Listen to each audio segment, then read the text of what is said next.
I used to wear earrings all the time because I had an addiction to accessories.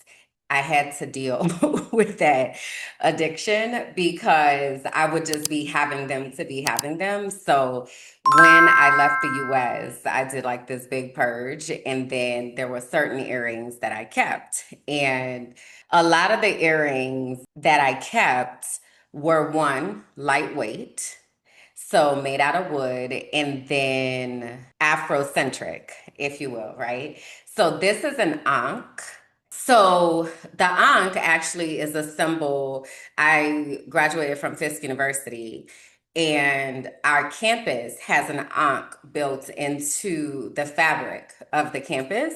And so an ankh has always been a symbol that just kind of felt homey, if you will, like you're wherever you went to college, that is usually like homecoming, so it feels like home or whatever. The Ankh symbol, sometimes referred to as the key of life or the key of the now, is representative of eternal life in ancient Egypt. So it's the eternal life part. So they were telling us like they're birthing us out here into the world, right? Fisk University historically has been a hub of social action and social justice, and many of the movements, the civil rights movement happened there. W.B. Du Bois is one of our distinguished and prestigious alumnus. That is the only statue actually of a person that is on the campus, is W.B. Du Bois. And so anyway, it is very like historical and rooted in all the things, right? So the Ankh is something that they reference. I don't know if they still do this, but back in my day, we had an orientation that was very extensive on the campus, and like they really went into depth about the history that was there on the campus. So the Ankh has always felt like home. Listen, this morning I was getting ready, and then I was like, it's Black History Month. And then I remembered that I have earrings, and I was like, oh, I could just go basic black, you feel me? Put Raina up, okay? And then we could throw the Ankh earrings on, and then we could talk about, the things. But also, this the other thing. These people out here calling me a witch. I really can't even wrap my mind around that right now. That is blowing my full ass mind. I'm talking like blowing the top off. I need to put an effect here because what do y'all think I'm doing?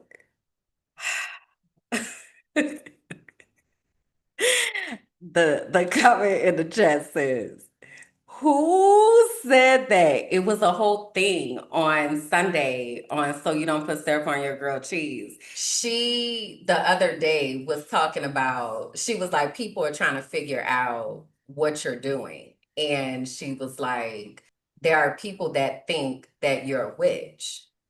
And I was like, that don't apply to me. And then I started thinking I'm a like, little you don't think harder. so?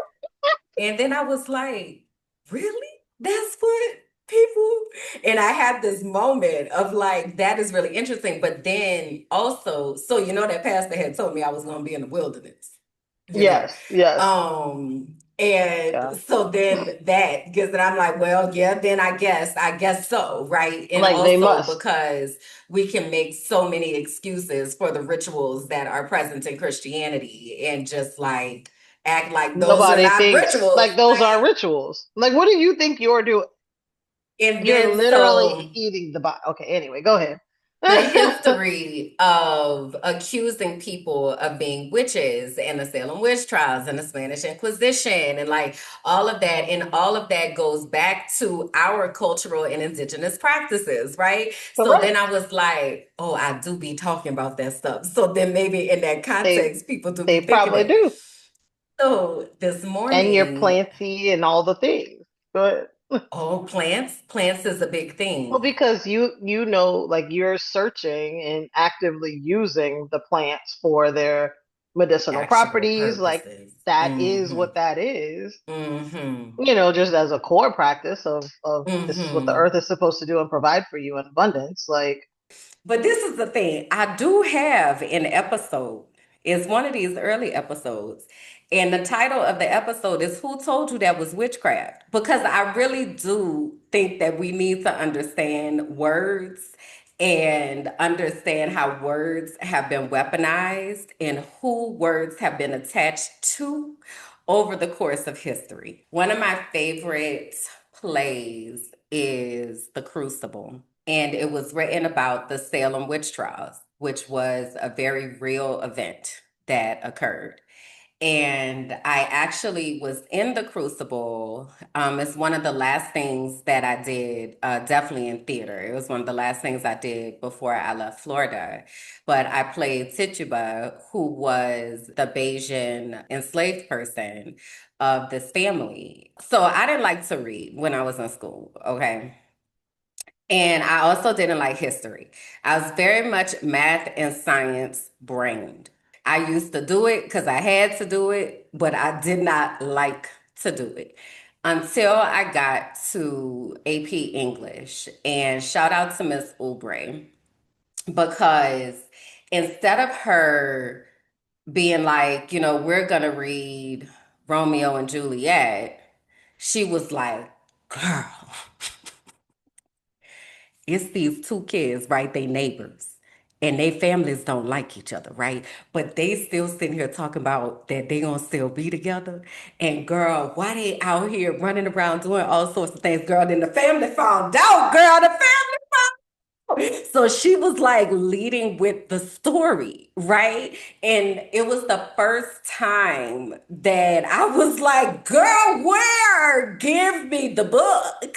She led with the story and like the relevance of why we're reading this as opposed to the structure of the linguistic dialogue. And it really resonated with me. And so, English, my junior and senior year, I took in a lot of the classics that I otherwise would have given the real middle finger to, okay? Because I did not care about any of it. So, The Crucible was one of those stories. So, one, she told us it was real. It happened in Salem, Massachusetts, which is in the United States of America, around 1600 something or other. And basically what happened is there were some little white girls that was in the woods dancing around fire and conjuring and trying to do whatever they thought that they was finna do. And because this was a Puritan culture during this time, they were caught. And then what the girls did is they blamed it on Tituba, who was the black slave that was in the house. They blamed it on Tituba that it was her. She's a witch. That's what happened. And so it started this wildfire of people accusing people of being witches for different things. So it's always stuck with me. Like it's been something that I've always thought very interesting. And over time, this concept of the word and who the word is placed upon makes you start asking questions. And the more that we learn about history and the more that we understand how religion has been an oppressive force, the more we can understand how, of course, they targeted the person who was enslaved, the person who had ancestral roots, the person who, has a deeper connection to God than any of these people who claim to embrace Christianity and Puritanism ever had. Of course, they would label that as witchery. But even in that, my concept of that word, to me, the word witch has always meant someone who practices evil and someone who is casting spells and like I do not do that at all. So it seems like really it doesn't seem to fit. But then what happened on So You Don't Put Stuff on Your Grilled Cheese is that they were talking in the chat and they were like, no, I think about witches as people who are intuitive and people who understand the fullness and bigness of God. And then somebody was like, and plants. And I was like, plants too? Like, oh my God, like this is so crazy. But this is my thing. I'm a scientist. My degree is in biology. So, of course, I understand. This has always been my thing, like with energy and crystals. My birthday is Valentine's Day, right? I'm an Aquarius, and the gemstone for Aquarius is the amethyst. I started getting curious about why people were saying that people are worshiping crystals because I was like, how does one worship a crystal? And then so I started asking questions, right? And then I'm like, it's not that people are worshiping crystals, people are using the energy that crystals hold. Now, I'm a scientist, right? So that means that I understand that every single thing is made of matter and atoms. And what makes something a solid is that things are vibrating in a fixed position. Which makes something liquid is that they're flowing across each other. And what makes it a gas is that it's moving freely, right? Hello, sixth grade science. We learned this a long time ago. Because I'm a scientist, I understand that everything has energy, everything. So, why would this thing that comes from the earth not have energy? And if you have energy and this thing has energy, energy is going to interact with each other. So, why are y'all calling that the devil? I don't understand. That is just basic science. I taught this to my sixth graders. Right. So, the more that you begin to understand energy and the more that you dive into the science of it all, it only just makes sense. The other thing, it was really interesting to see different types of rituals and practices, right? So in Catholicism, they use holy water, and it's holy because they said so. The types of churches that I was in, they were using olive oil. And I was always curious, like, well, where you get the holy oil from? Like, where you buy it at the store? Like, how you make it? Is there a holy oil store? Like, I'm like, where do you get it? Come to find out, is from the Food Lion, and they praying over it. So now it's holy. So then, how you gonna say that somebody else can't say a prayer and that's gonna be witchcraft? I don't understand. Because that would be the same thing, wouldn't it? They talk about burning sage in the Bible. So why are y'all saying that that's witchcraft? The people are out here saying that I'm a witch because I own plants and I have a sound bowl, which again, sound is energy. Like they're literal sound waves. Why would you not?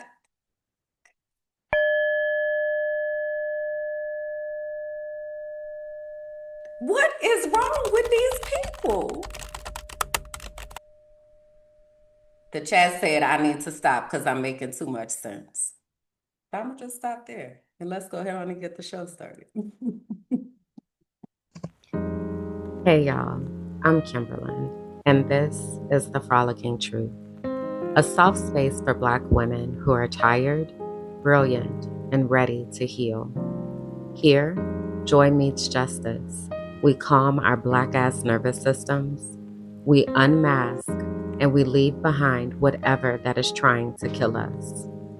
You're seen here, you're safe here, and you don't have to do this alone.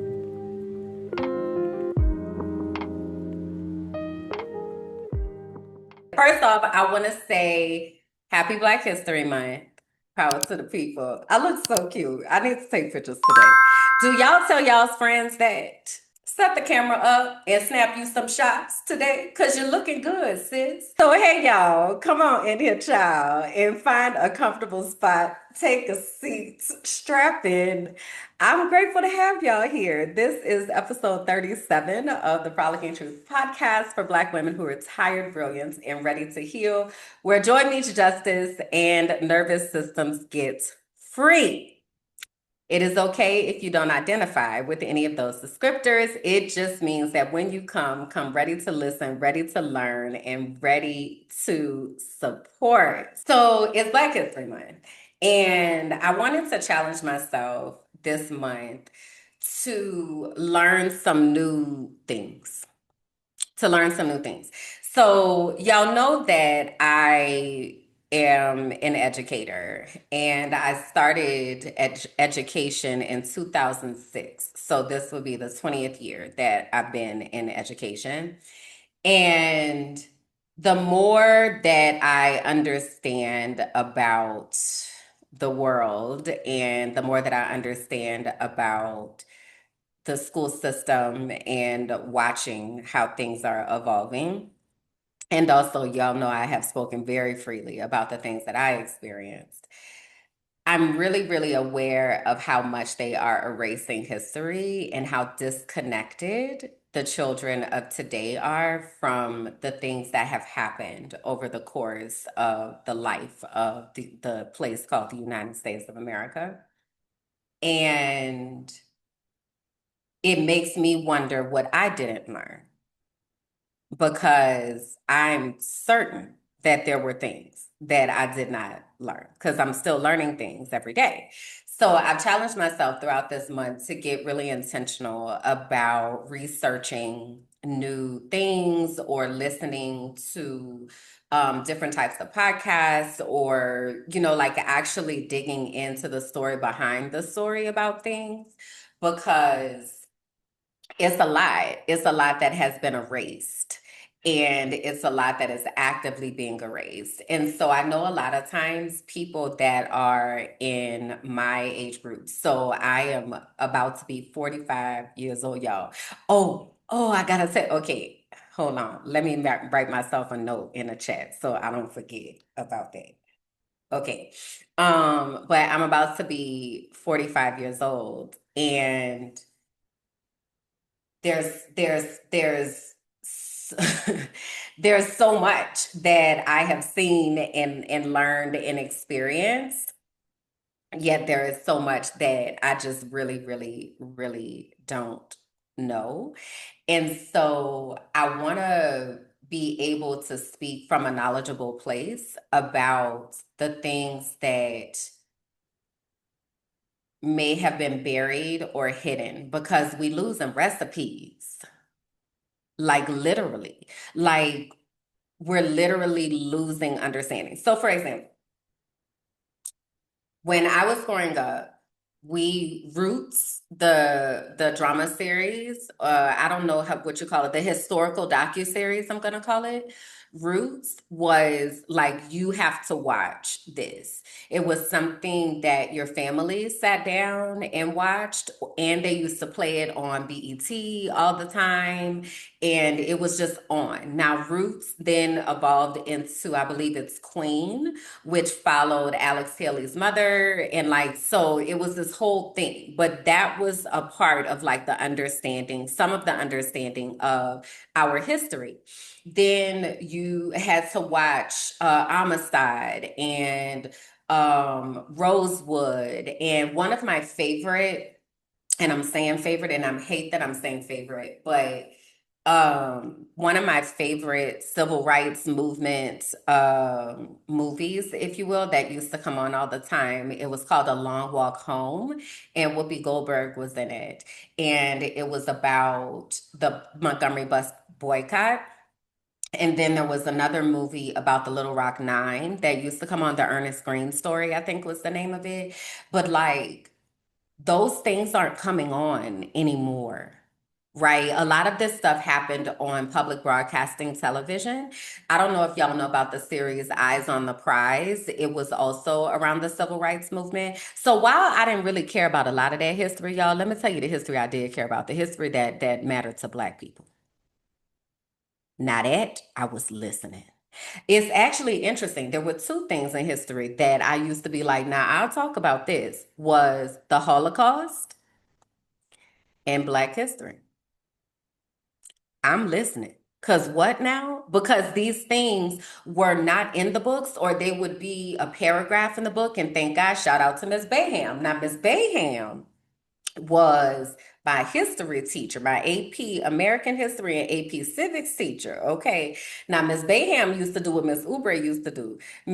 Oh, y'all wasn't here for that conversation. Y'all gotta go back for that. But anyway, Miss Bayham girl, she would also talk to us about the story that wasn't captured on this page. What else happened here? Ask more questions. Go see, go and um go learn and ask more, right? So the comment says that's the downside to streaming. Yeah. So like these things were just coming on. And so now you have to actively go and seek them out if they are available. So the kids of today are not really understanding all of the things that have happened over the course of time that is why we not shopping at Target. Right. Even if, and I've been very like, the way that the Target boycott was rolled out, I did not agree with it, but whatever, down to capitalism altogether. Also used to have a Target addiction and, glad I don't have access anymore. So whatever. But the kids today don't have that understanding. And so if we, my generation, the 45-year-olds, the aunties, if we're not passing down this stuff, how they supposed to know? How they supposed to know? And people will say, "They ain't y'all learning this in school?" No, no, no. They're not teaching this in school. They haven't been teaching this in school for a long time. Just like they don't teach kids how to think in school. Let me get off of that soapbox because I get real passionate because y'all be saying y'all care about kids and y'all don't really be caring about kids. Because if you cared about kids, we would be looking at the things that affect kids. I'm gonna put this down right now, but I'm gonna pick it back up probably this evening when I record for Heal That Shit. Let me look over here in this chat. It says, before you didn't really have a chance when those movies came on, so we locked in. We have so many options now. None are about our history. Yes, correct. And we have to recognize that so that we can take that into our own mouths, into our own platforms, so that we're able to utilize um, the power of community. And it's not just oral tradition because that's what used to happen back in the day why things got lost because it was only passed down orally, it wasn't written. We have the power to document our stories so that they can understand, but if we're not doing that, we cannot be upset at the younger generation that they don't get it. But despite all of that, them babies bow it. Them babies about it, baby. I seen a video this morning where a MAGA man showed up to a high school and put his hands on one of the students, and baby, them kids beat that man ass. Oh, they beat him down. Oh, they beat him down. Beat him down. And rightfully so. And rightfully so. We're not angry enough, and this is not what this episode is about today, but we're not angry enough. And I really, and when I say angry, anger moving into action and understanding, get serious about what you're supposed to be doing. Get serious about what you're supposed to be doing because every single one of us owns a lane of responsibility for the movement. Every single one of us, especially if you down here to this podcast. Now, shout out to the lurkers in Pennsylvania, girl. They bad. Hello. And yes, I'm still talking and I'll continue talking. So thanks for checking in. And go ahead and like the video while you at it. And leave me a little comment or something. All right. I'm gonna stop. I'm gonna stop. I'm doing too much. I'm pulling up my notes. I have been trying to readjust my routines because the people are coming. Who are the people? I was just fussing at y'all. Like you gotta get understand your role. The people are coming that are saying, I'm ready to understand because I need to make some intentional moves. And it makes me so excited because a lot of times this is the thing. So my spiritual gifts for impacting people, one of which is a prophet. Okay. And I don't really use the term prophet, it's a heart revealer. And so I am tasked with awakening us to what God is saying and what God wants us to be able to do to position ourselves so that we are in formation, if you will, to be able to support the revolution that is actively happening. And that comes with ups and downs, pros and cons, right? Y'all don't be trying to hear me when I be talking about serious things. And because sometimes it'd be like, hey, red alert, get your shit together.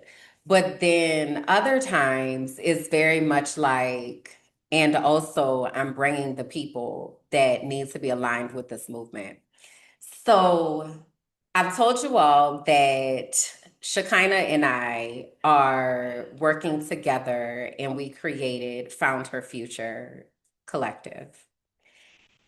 And it came out of conversations about what our role is and what we are uniquely positioned to do and how we are able to support other women in building these platforms to be able to hold on to all that history that I was just talking about. Because again, each of us has a slice, each of us, and each of us is responsible for our slice. Even if that slice is just you and your family and your lineage, that's a slice and that matters, right? So anyway, in those conversations, we developed Found Her Future and we've been getting applications and I am just excited because I feel like oh y'all, this is why I'm talking to the Patreon right now. Y'all gonna know what I'm talking about. The rest of y'all not gonna know. Also, I'm in a sorority, y'all. I'm in a sorority. And so of course, I'm out here in the wilderness again. Anyway, I feel like I'm bringing in a line. I feel like I'm bringing in a line. I feel like I am equipping people through cohorts that are really going to understand what sisterhood actually means and feels like and what it looks like to actively support people that you care about and to actually show up. Like, I am just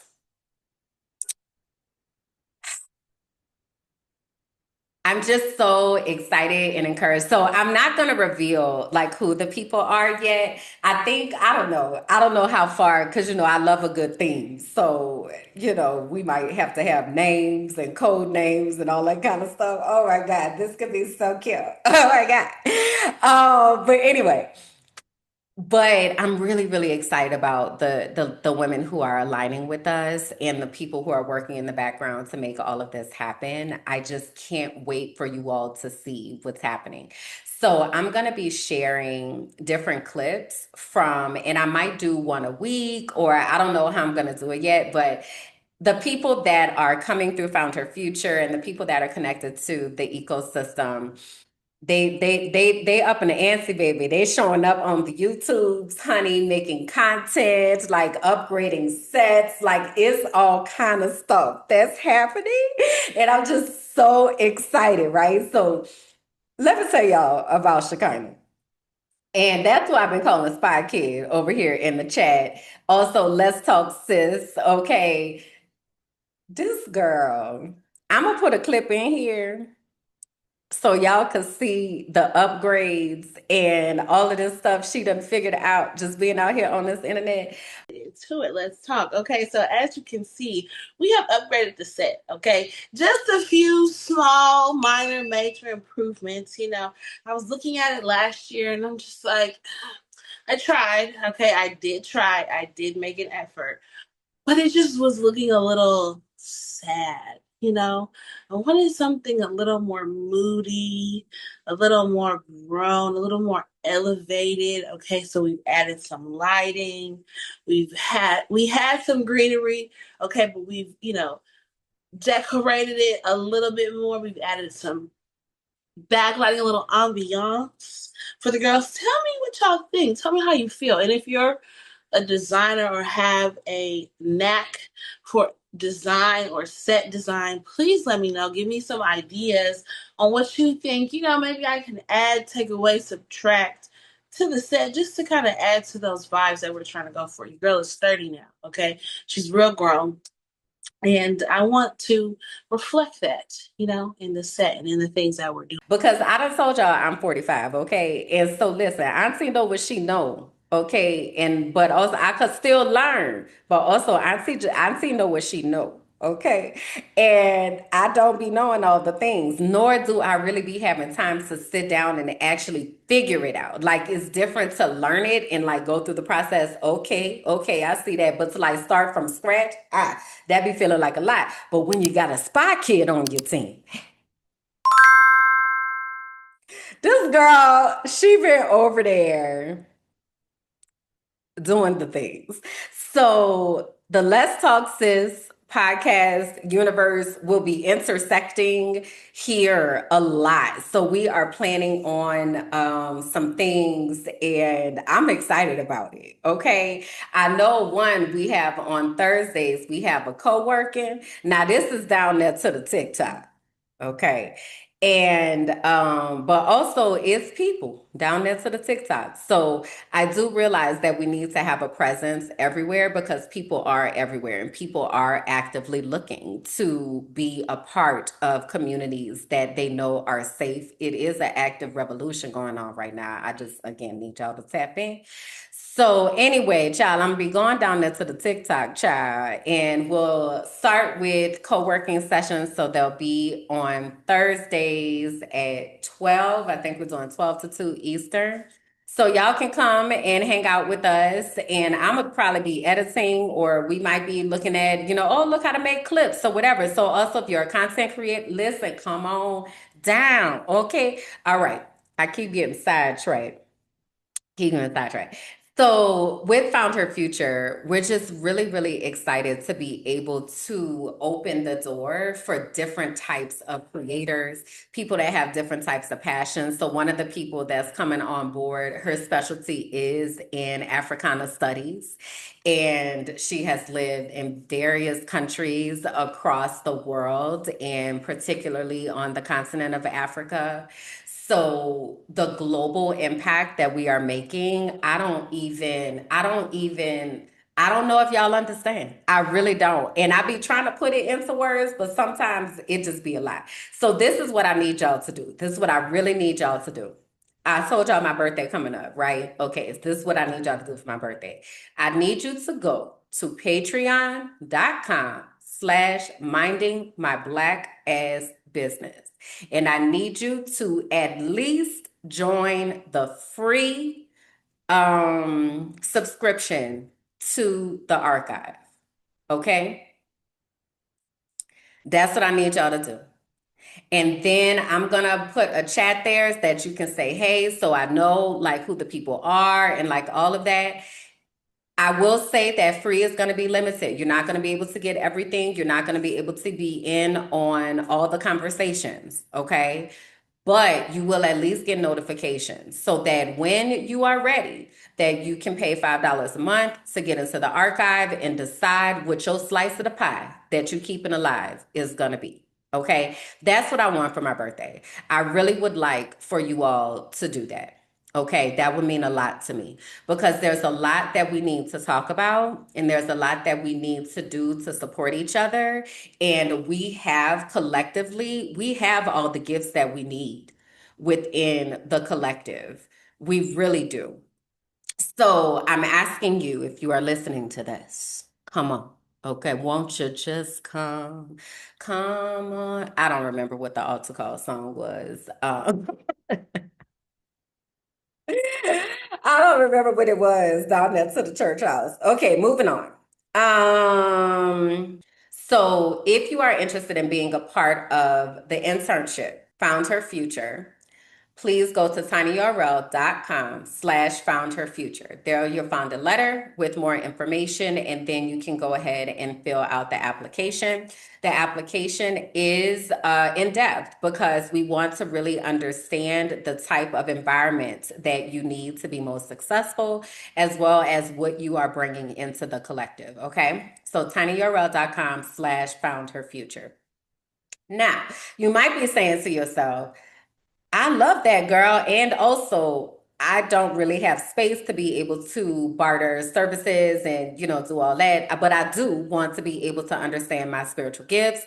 I do want to be able to understand my purpose. What if the thing you've always called too much was the exact thing God designed on purpose? This is for the ones who've always known they were different. Too sensitive, too loud, too knowing, too intuitive, too woo-woo. But what if your sensitivity is actually your superpower? What if your intuition was your inheritance? Discover Your Destiny is a 10-week sacred journey back to yourself. We explore the design of your soul, your spiritual gifts, and the unique way that God speaks to you. This isn't church. It's not a rule book. It's not a performance. It's the moment you stop chasing approval and start walking in divine alignment. You'll gain clarity, language, and confidence around who you are and what you are here on the earth to do. You'll learn the real voice of God. And if you feel called to go on to become a certified intuitive melanated life coach, this is where that path begins. There are 2 ways to enter this sacred container: the Destiny track, full investments and coaching experience, or the Divine Exchange track, where internship meets soul work. You'll support podcasting, content creation, or brand development behind the scenes while learning how your unique gifts benefit the collective. Your knowing isn't a flaw, it's the fingerprint of God. This is your invitation, and I hope that you'll answer.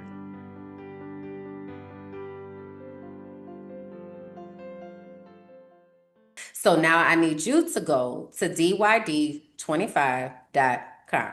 Somebody put in the chat global impact. There are people across the world who have gone through this program who are now calling me and like, I'm ready. Matter of fact, let me tell y'all this before I get back to that. So I certify life coaches, right? And this is what I want to say about life coaching, first of all, and then I'll get back to what I was about to talk about. So, life coaching is not like psychology, and it does not have a governing board that is over it, right? So, anybody can call themselves a life coach. They can go through a program or not. Like, it is not something that is monitored in that way. So, I think it's really important for people to understand that, because my certification program, I am very intentional about talking about the ethical parts of what it means to be a life coach. I am also very intentional that nobody is getting certified to be a life coach if they have not gone through Discover Your Destiny, because there needs to be a common language of understanding what your spiritual gifts are, because those spiritual gifts are going to show up in everything that you do. When I designed the certification program, also, I'm not just putting my name on anybody. That's what I need you to know too. Okay, I'm not putting my name on everybody. And if you ain't here for the right reasons, child, God bless you. I'm not doing that.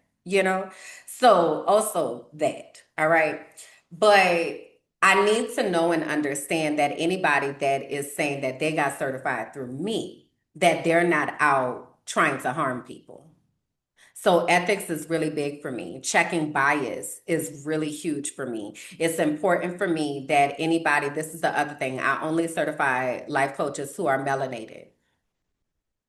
So that means that they have some sort of connection back to the continent of Africa. Okay, now that comes in all shades and colors, but also must understand. Okay. So that's also really important, because this particular work is the work of those of us who are of the African diaspora, if you will. I feel like I got a lot of disclaimers I'm putting out here, but anyway, this is my point. When I'm certifying life coaches, the ethical portion is really, really important. That's not important to everybody. Everybody doesn't talk about that. So as you are thinking about, if you are thinking about becoming a life coach, and that is something that is important to you, that's the kind of questions that you need to be asking of the people that are saying that they can certify you. Also, I'm an educator and I write curriculum. That's what I do. That's what my master's degree is in. So I also have the ability to be able to support people in developing their curriculum because that is what I do. You know? Okay. All right. So anyway, if you are somebody who is thinking about wanting to be a life coach, you understand, or you don't necessarily know maybe who you're called to, but you're like, I know I want to go down that path. I need you to go ahead on and get connected to Discover Your Destiny. Okay. Because this cohort that we finna have, that's why I say I feel like I'm bringing in a line. I have people that are working on their life coach certification. I have people that are coming into Discover Your Destiny and that ecosystem for the first time. Y'all, we got some hitters. We got some hitters. And I just want y'all to be able to watch what's about to happen because I already see it. I already see it. There's elevation that is already happening. There's alignment that is happening. It is literally happening right in front of our faces. So I need you to get tapped in. Okay, if you're just sitting there watching and you say to yourself, no, girl, now. Okay. So having said that, for Discover Your Destiny, I decided because my birthday coming up is that I'm going to do a birthday special. So usually the cost is $1,125 for the group class. I decided for my birthday that I'm going to make it $750. Okay, so if you reference this as I'm talking about this in here, then you will be able to get that deal. Okay, all right. Now, having said that, the window is closing soon. Okay, so the next cohort of Discover Your Destiny starts on March 5th. All right. So that means that by February, I'll give y'all to the 28th. I'll give y'all through the end of the month. By February 28th, okay? Get on in there so we can get you registered so we can start this journey. Discover Your Destiny is 10 weeks. There are countless people that can speak for its impact, all right? So you can go to the website again, dyd25.com, and you can see some of the testimonials that are there. There are videos of testimonials from folks. So there are people, go ask somebody. Okay, now getting back to that. So I was counting earlier because, I'm an educator or whatever. And I was like, how many people have I had the opportunity to touch? Now, this is how this started. So I was sleeping last night and then I woke up at 4:44 a.m. And I looked at the date and I was like, it's February 4th. Now, four is my favorite number. This is going to be a bonus question one day, by the way. Um, when I pledged in my sorority, I'm also a number four. And then as I got more curious about four, because fours would show up in my life over time. And I was like, maybe this number really means something, right? And all numbers mean things. Again, in biblical significance. Numbers mean things, right? People talk about number 7 is completion, number 5 is grace, number 3 equals the Trinity, right? Like numbers mean things. So that's where I started with this number 4. And I was like, let me see what folks talking about, right? So I went and researched number 4. And 4 represents being grounded, it represents foundation, it represents trust. And that really resonated with me because those are things that I think over my life that I prided myself on being stable. And what's so wild, y'all, is over the past shit since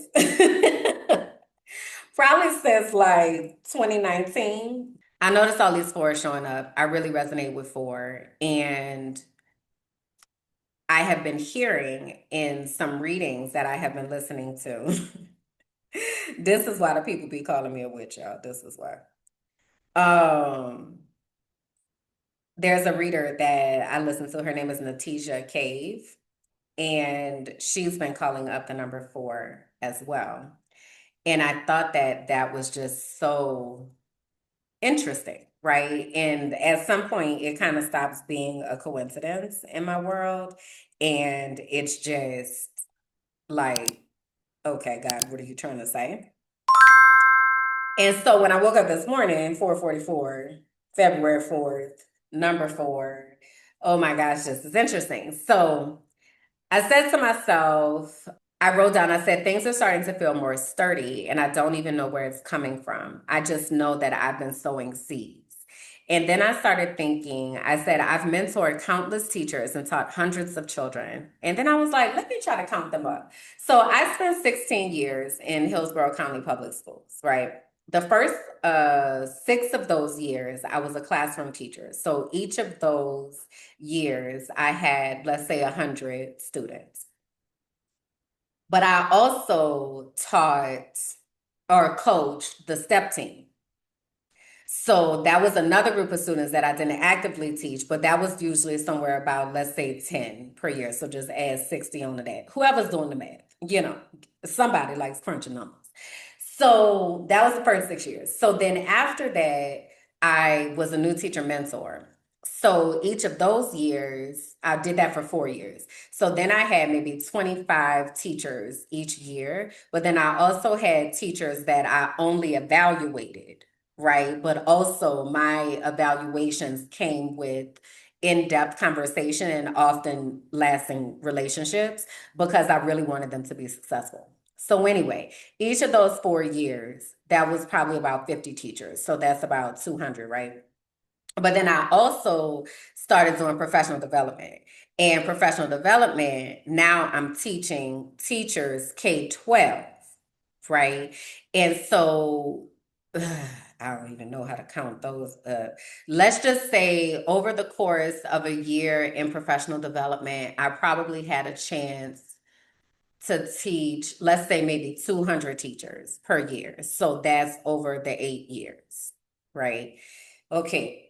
And so then I left Pennsylvania. I left Florida and moved to Pennsylvania. And then I was working on the state level with, let's say, 10 school districts in depth, right? So now I'm talking to the administrators and the school board members and district level staff of 10 different school districts in Pennsylvania that each have anywhere between, let's say, 3 to 25 schools that they're responsible for, right? Now, I don't know how my numbers crunching person gonna do that, but then also in my own consulting practice, as well as in the coaching that I do currently, let's just add maybe another 50 teachers today. Let's just say, right? Okay. So why did I go through all of that? Because I was really trying to get myself to understand, I don't know where the blessing and connection is coming from, but the seeds that I have been sown across the US, have been sown across the world. And so, whoever the people are that are supposed to find me, I just want to make sure that those dots are being connected and that when they look up Kimberland Jackson, that they're able to find me because they'll tell you. Now, there'll be a lot of people too that'll tell you stuff like, I thought I was all that, and what other kind of stuff they say? They had to find out about what happened in my life on social media. They'll say that I just cut them off. All of that is true also. Okay. And then ask them, and what did you do? Because I bet you I got some receipts about what had happened. All right, so moving on to the next thing, girl. Here we go. Here we go. Here we go. All right, I'm looking in the comments. Somebody said, mine is 8. It represents infinite abundance and karmic balance.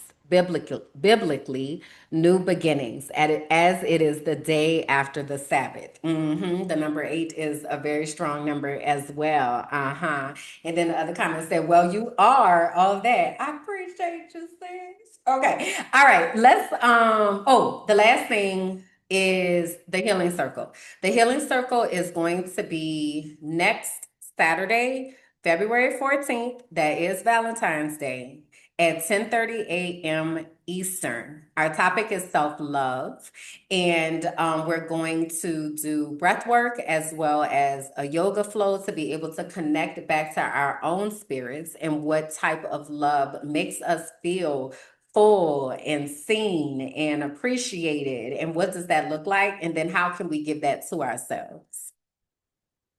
How can we give that to ourselves? Because sometimes we outsource that and we make it somebody else's responsibility to fill our love tank when it is our responsibility to make sure that our love tank is full, and then we give from our overflow. Okay, so that's what we'll be talking about during the healing circle. So I would love to have you there. It is a free space that you're able to come to. All you have to do is register. And if you go to tinyurl.com/Black Women Healing Circle, you can do that. This is a space that is solely for Black women. So if you are not a Black woman, please tell a Black woman about it, okay? No matter where she might live in the world. And directly after the healing circle, we are going to have my birthday episode of the Frolicking Truth. Yay! So that on February 14th, the Frolicking Truth will premiere at noon as opposed to 11 like it usually does. Okay, so we'll have the healing circle, then we'll go right into the Frolicking Truth next Saturday, which is, yes, my actual birthday. All right. I'm going to be 45 and I do have an Amazon birthday list. If you would like to purchase something for me, there's stuff on there like incense and essential oils. Y'all, I almost had a conniption this morning because I was getting to the bottom. I said, I got to get more essential oils, Lord Jesus. So that's the kind of stuff that's on there. A purse, I think, is on there. A couple pair of earrings, I think, is on there. So if you are wondering what you can get from me, you can do that. Or you can just send me some cash. That is always going to help because I would like to add some plants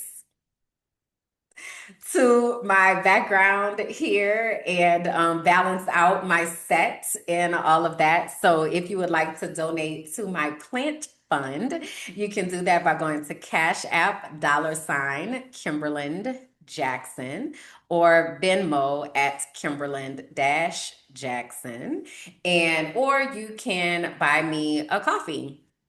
And I don't know what that link is right now, so I am going to put it here on the screen. All right. So yeah, those are ways that you can donate to the birthday fund. I do not know what I am going to do yet for my birthday. I do feel like I want to go to the park and I want to dance and I want to laugh. Yeah.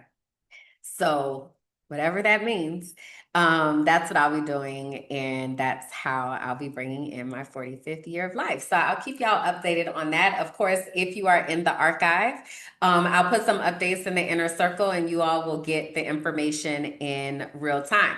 One more thing, y'all, for real, before I get into the things. We have the new podcast From Auntie With Love, and y'all, we have a premiere date.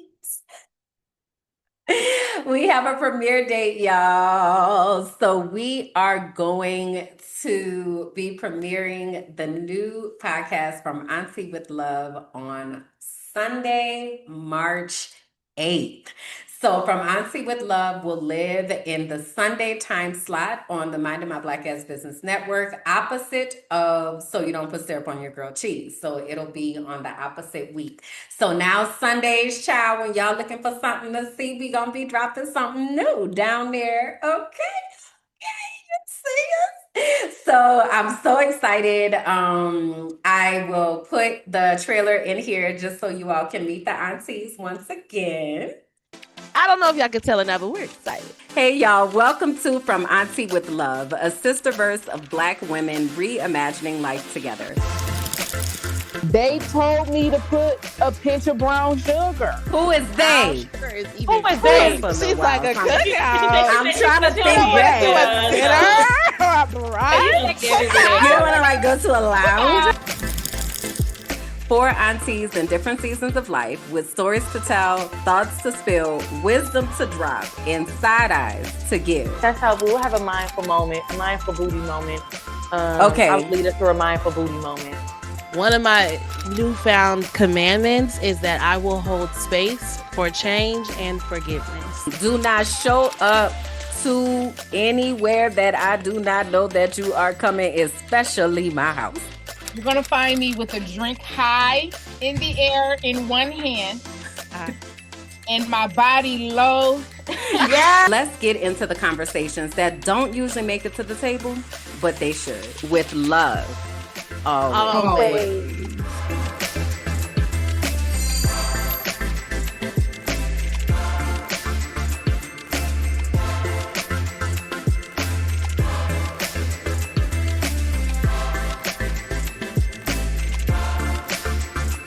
Yeah, so those are the aunties, and we have our first episode that will be dropping early to the Patreon. So the Patreon, you'll always get it earlier than the general public, so you'll be able to do that. And then we have different types of things that we're going to be planning, times for us to hang out with the aunties, do some live streaming, all the things, y'all. I'm telling y'all, it's going to be a good time. Yeah. Okay. And so From Auntie With Love has its own emojis. It's the envelope with the heart as well as the star that kind of goes like that. So again, each of these universes has their own emoji, their own language, their own people that are connected to the network. So I'm excited. I'm gonna be telling y'all, like, doing more on each of the people that are gonna have content here, so we can make sure that we're linking their pages, that we're going to their TikToks, that we're following their YouTube, subscribing, that we're watching their stuff. Y'all, we're working together over here. Okay. All right. Okay. So, frolicking in the feed, for real. So the Grammys happened the other day, and it was interesting. I don't watch award shows anymore. I also can't really, I don't know where they are. Like, I don't have US network TV, so streaming is my life and what that looks like and sounds like. But they happened the other day, and the Grammys is the award show for music. And so there were some notable speeches that happened where people really took the time to use their platform to publicly declare against ICE and against immigration, and speak up for Black people and love and unity and all of that. So I did want to note some people like Kehlani. She's the one who sings the folded song. That's what she won for. Come take up, what they all pick up? Come pick up your clothes. I have them folded. Meet me at the door while it's still open. Yeah. What I want to make sure that I say is that everybody is so powerful in this room and in this room later. And together we're stronger in numbers to speak against all the injustice going on in the world right now. Yeah. So instead of letting it be just a couple few here and there, I hope everybody's inspired to join together as a community of artists and speak out against what's going on. And I'm gonna leave this and say, F*** ICE. Why was it important for you to wear this Ice Out pin today? I really wanted to say fuck ICE, but I think they needed some couth on the carpet or something. I'm a little couthless, ruthless. But I think everybody, we're too powerful of a group to all be in the room at the same time and not make some kind of statement in our country. So yeah, it's brainless to me. As an artist, do you feel a responsibility to platform your opinions and try to affect change? Yeah, I think I have definitely had my fair share of sharing all my opinions. Hopefully I always have the gall to do so. And I think, again, bringing it back around to the importance of us all doing it together because there's strength in numbers. I think we have to hold each other down and lead the world together. Do you think enough artists are speaking out right now? I'm not really paying attention much, to be honest. I got very far away from social media, but my hope is that I see everybody with a pin tonight. And for you, what would it mean to win your first Grammy tonight? Honestly, I'd just be honored. It's for my daughter, it's for my mother, it's for my supporters who have always believed this for me and dreamed this up for me, and it would look really cute next to my pathos above my television. So. One last question before you have to go. I'm asking everybody tonight, who's your pick for Album of the Year? Because it's a stacked category. Ooh, Bad Bunny, yeah. I think we're often either what leads or aids revolution or provides a lens for people who will understand certain things better via art. So I think we have a big responsibility, absolutely. And also we're under a microscope and people all over the world can see even just when we open our mouths one time. So I think we have the opportunity to use it wisely. And there's so many of us that a group of us using it wisely is pretty unstoppable. So she got up there and spoke. Billie Eilish also Bill, that was a tongue twister. I did not expect that. Billie Eilish also spoke up. And Billie Eilish is a known advocate for different types of movements. Thank you so much. I can't believe this. Everyone else in this category are so amazing. I love you so much. I feel so honored every time I get to be in this room. And as grateful as I feel, I honestly don't feel like I need to say anything, but that no one is illegal on stolen land.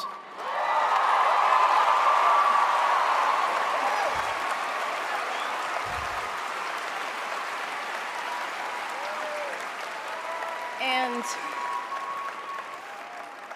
yeah, it's just really hard to know what to say and what to do right now. And I feel really hopeful in this room, and I feel like we just need to keep fighting and speaking up and protesting, and our voices really do matter, and the people matter, and fuck ICE is all I want to say. Sorry. Thank you so much. I can't believe this. And I'm not really like deep into their universe, but I do know that I've heard Billie Eilish's name come up many times in talking about Palestine or talking about human rights or things of that nature. So they said something, and then Shabuzi had also said something. Now, Shabuzi is a Black country artist. Okay, he was actually on Cowboy Carter on a couple songs, I believe. The one when he says, some of those stones, some of that step, yes, some of that step in the red. I don't know the song. They've been in the bed, and some of the nobody said, and the sun in front of the dead. This ain't Calabasas. Something. Y'all know what I'm talking about. That's the one. Bucket, whoa, bucket, like a mechanical bull. Bucket. That's the other thing I have to do is I have some dance challenges that I need to get out of my system. And that's one of them. I know it's long overdue. I know it was a long, long time, but I need to do that. And then I also need to do the what's the other one? Liberian Girl. This is my thing though with Diana. And I don't remember the name. What's up, girls? The Dancing Dolls. Now I'm from New Orleans. Y'all, my ADHD is here, but Shabuzi, we'll be back. But let me tell y'all this. So the Dancing Dolls of Southern University are the only dancing dolls that I really be fooling with. Okay. And so when I see Diana and the way that her girls dance, I can't stand a wild flinging arm. I just take me out. I told y'all I used to coach the step team. Baby, they tell you one thing that'll get them having to run some laps, or if them hands and arms is flailing all over the place, can't take it. Fix it immediately. Okay, immediately. And it's a lot of that. With the Liberian Girl situation, it's a lot. And the other thing is because I'm from New Orleans, okay, and Southern University Dancing Dolls, I don't like, this is no offense. This is no offense, okay? So do not come for me, please, okay? This is my personal opinion, okay? Let me get myself together before I say this. Let me listen. Because I am from New Orleans and because the dancing dolls are the standard of excellence in the HBCU dance team world, I do not like the style of Jackson State and the Alcorn Golden Girls. I don't like it. I don't like it. I don't. And that's my truth. And like y'all can like you can, matter of fact, let me just show because oh y'all know what we're gonna talk about next week? Mardi Gras. Cause Mardi Gras finna come up. Mardi Gras is on February 17th.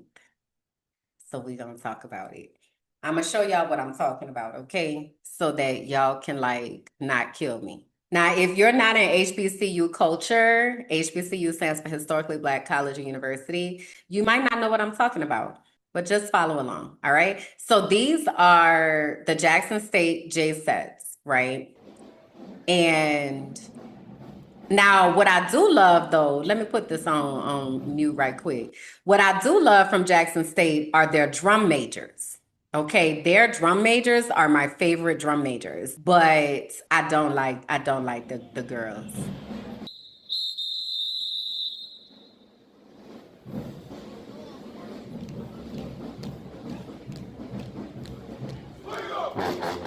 So you see this? I don't like that. I do not like it. I love this song and I love what their drum majors do to this, but I don't like that little marching step. I don't like it at all. Okay, so that's the J sets. And now I'm going to show you Southern University dancing dolls. It does look weird to me. To me. Don't come for me. Okay, but it does look weird to me. So these are the Southern University dancing dolls. And watch how they walk.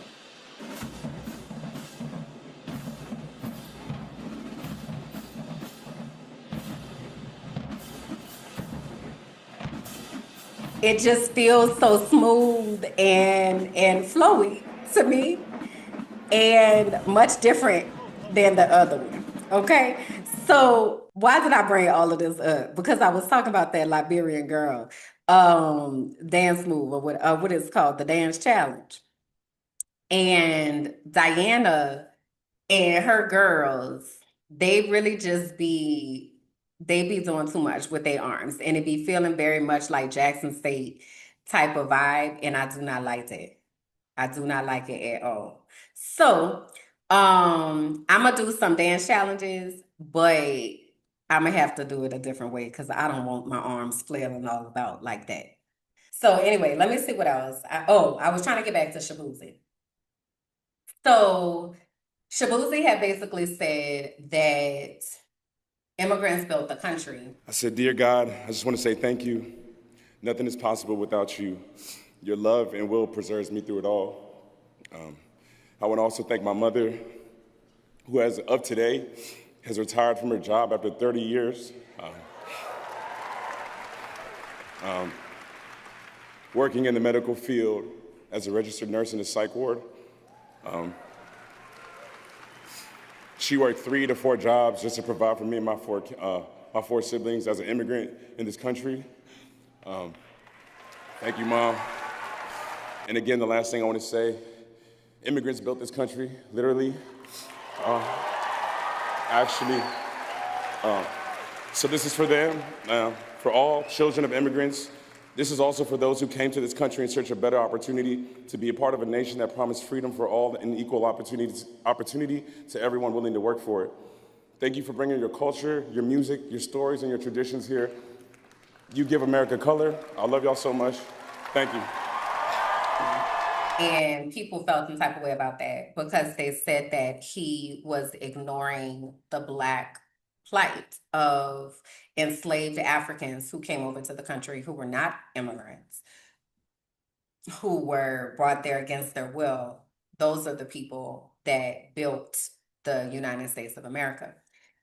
And that does not erase the contributions that immigrants made as they came to the country, because anybody who has come to the United States of America that was in a marginalized or disadvantaged position was a part of the system to build the country.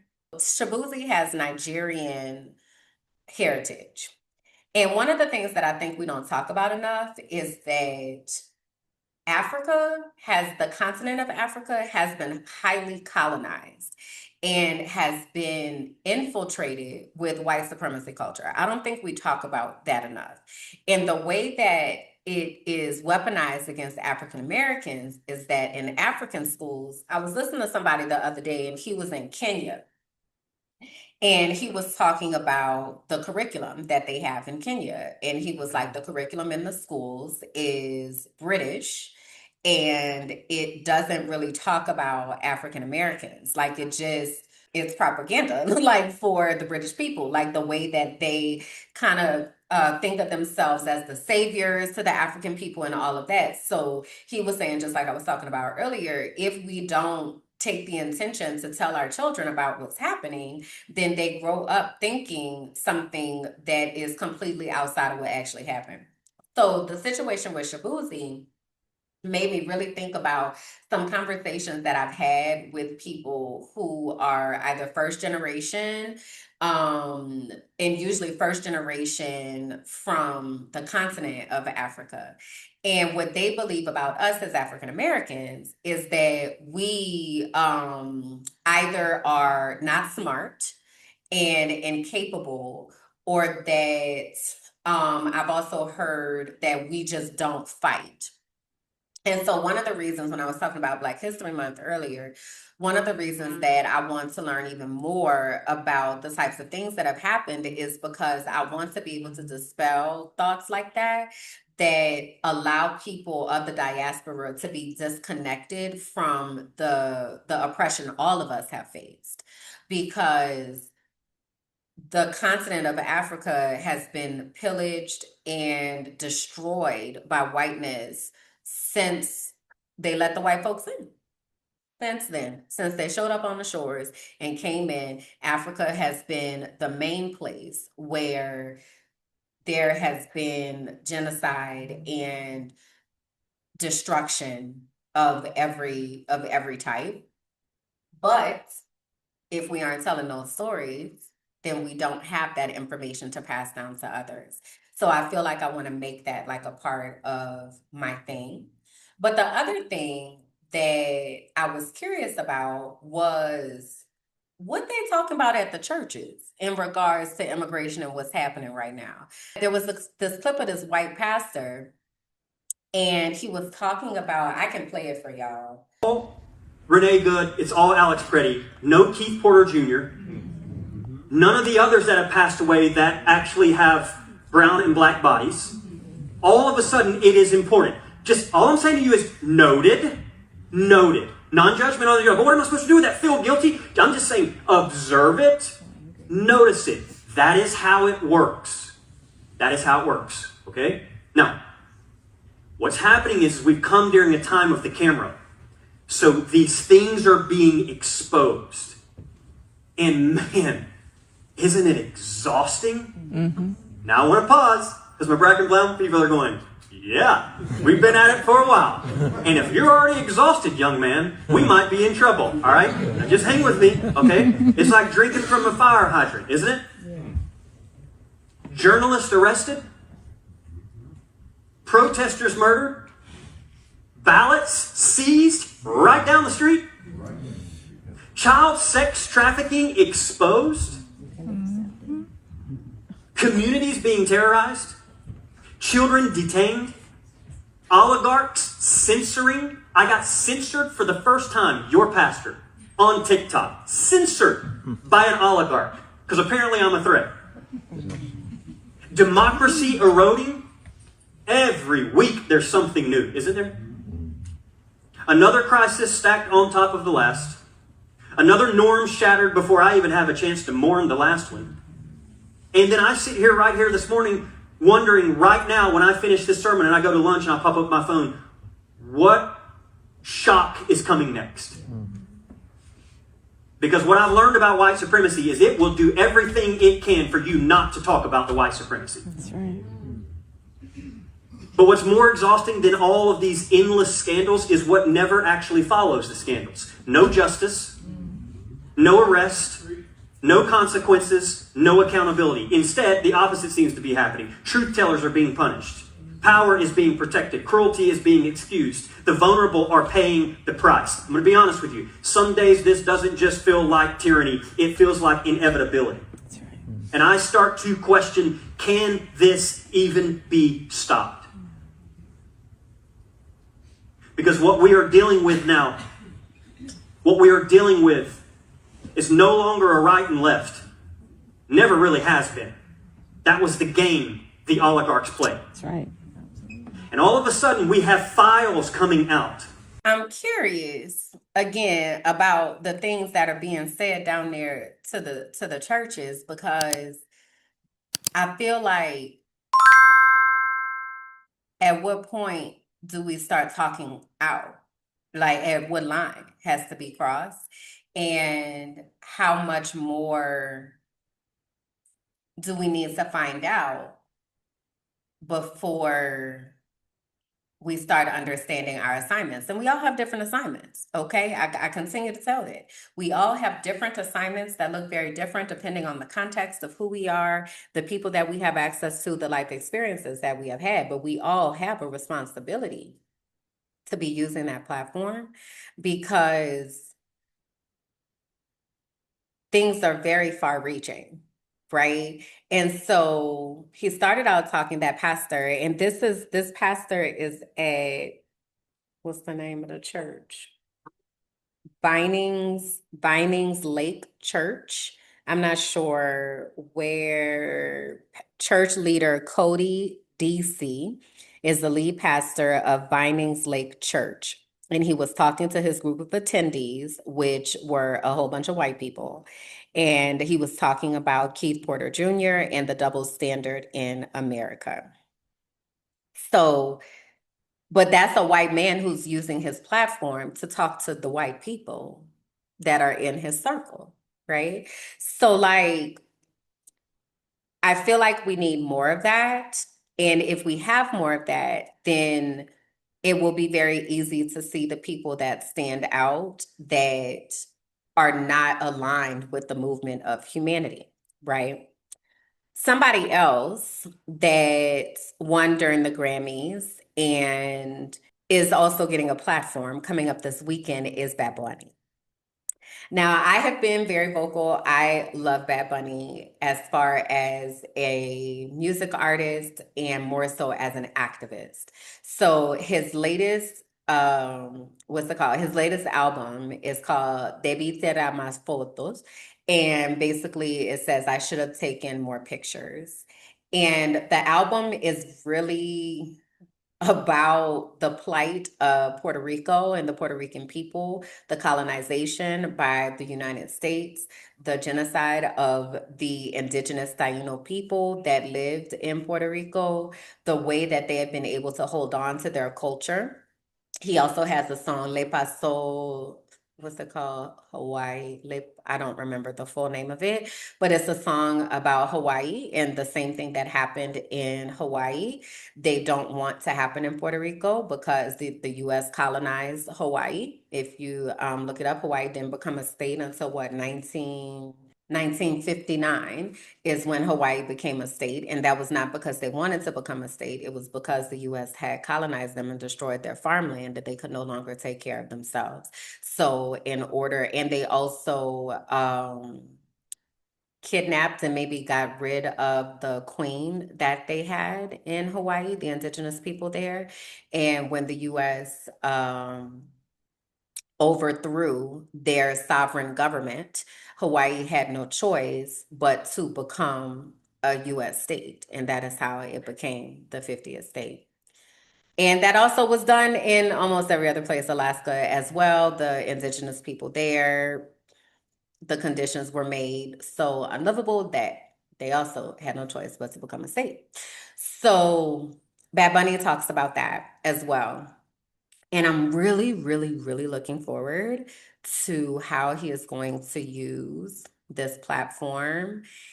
Also, keeping in mind that he's only able to say and do so much. So I'm curious of what that's going to look like within the lines that have to be drawn and the lines that have to be painted for him. I don't know because I remember, for instance, which I don't fool with him no more. Snoop Dogg, I'm done. Okay, done, done. But he has said when Dre had the Super Bowl halftime and Snoop wanted to wear something or come out doing something or he wanted to say something, and Dre was like, you can't do that. Like he had restrictions on how he could show up. So I'm certain that they're going to give Bad Bunny restrictions. I'm curious in what he's going to do because I really do feel like Bad Bunny is a revolutionary and he is very much anti colonization and anti-terrorism that the US has had in place.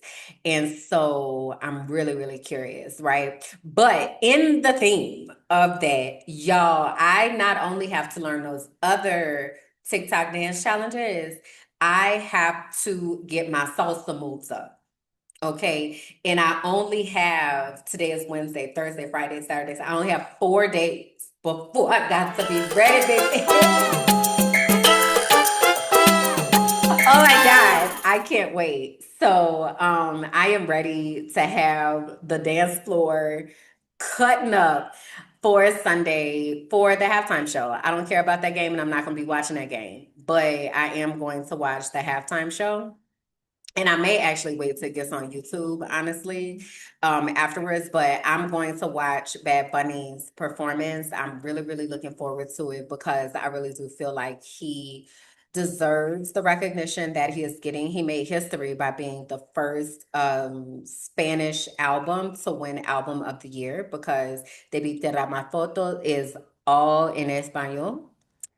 And that's the first time that that has ever happened. And he is not somebody who comes from a lot of means. He lived just 10 years ago. He was a bagger at a grocery store. So I feel like he does a really good job of remaining humble and connected and honoring the people of Puerto Rico. Before I say thanks to God, I'm gonna say eyes out.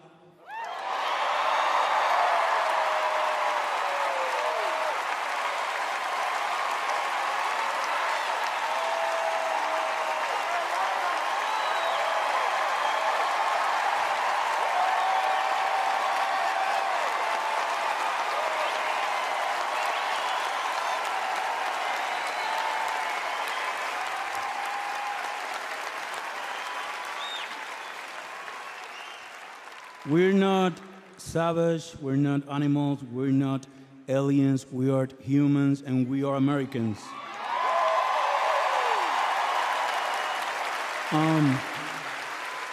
Also, I want to say to the people, I know it's tough to know, not to hate on these days. And I was thinking, sometime we get contaminados. I don't know how to say that in English.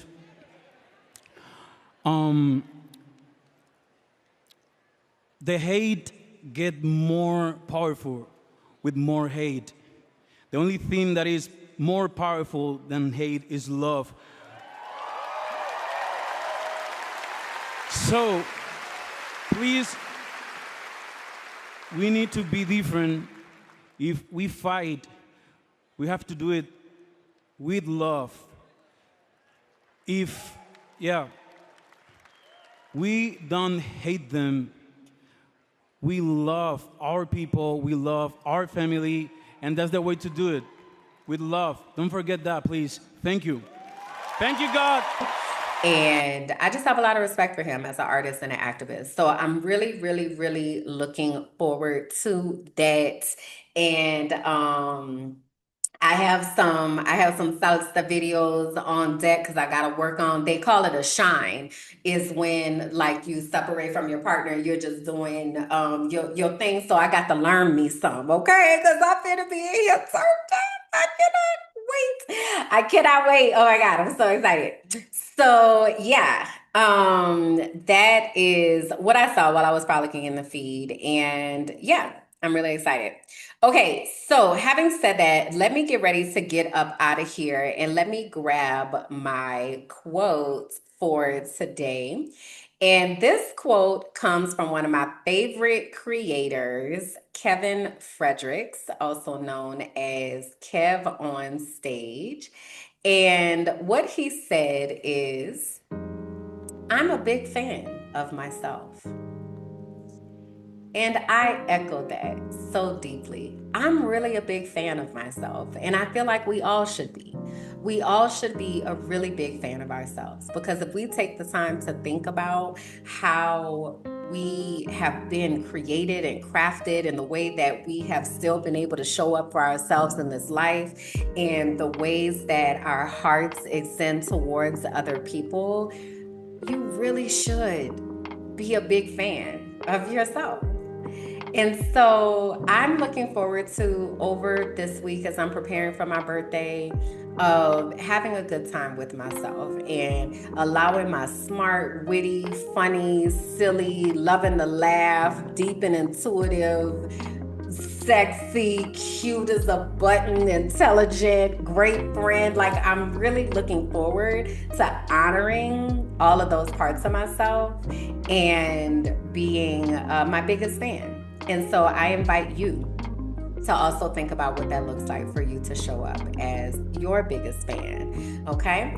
So please govern yourselves accordingly to all of the announcements that I have shared, all of the things. This episode was a lot. I'm gonna see how much chop and screw it is. But next week, y'all, we're gonna talk about Mardi Gras, and it's gonna be my birthday episode, okay? So can't wait. Go ahead and mark your calendars now, and I'll talk to y'all soon, okay? All right, bye. Thank you for listening to The Frolicking Truth, where joy meets justice and our nervous systems get free. Please be sure to like, rate, and comment. Subscribe to the YouTube page, Minding My Black Ass Business, and follow me on all social platforms. Until next time.